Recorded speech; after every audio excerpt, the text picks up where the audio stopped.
Well, the Montana legislature is considering proposals that will fundamentally change how K-12 education is funded by allowing for both local and virtual charter schools in the state. MTN's Augusta McDonald has what Montana communities should be asking as lawmakers look to open what some say could be a Pandora's box in public education.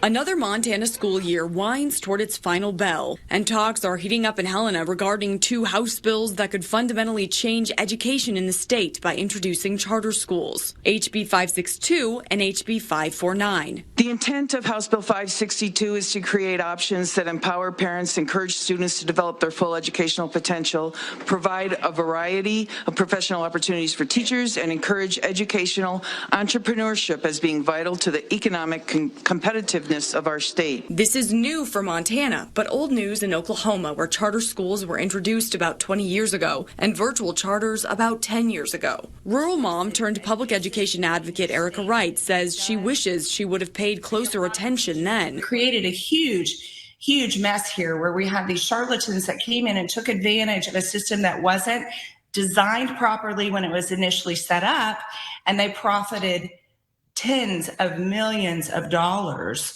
off of the backs of Oklahoma's taxpayers. I guess at the beginning of it all, what do you wish people would have asked?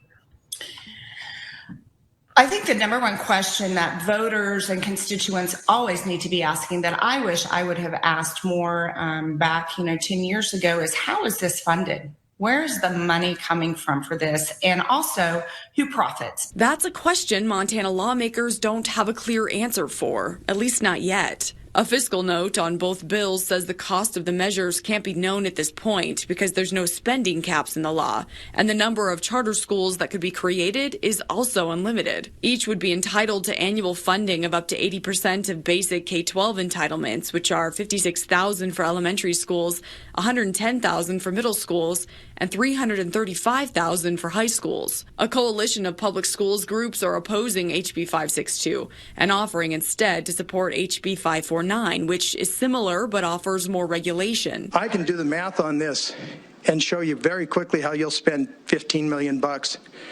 20 schools across the state, located in the AA community schools, with a basic entitlement that goes with each and every one of them, and you could be 20 times easily the amount that's identified in here, and likewise for the other competing bill. All that money would come from the same pot of state money as Montana's public schools, and local levies could be increased as well to pay for charter schools. Passing charter school legislation this session is a priority for Montana's Republican Governor Greg Gianforte. He called for it in the State of the State address. Majority party leadership in both the House and Senate support it as well. Proponents arguing it offers more choices for parents and the funding to pay for it. In Billings, Augusta McDonald, MTN News.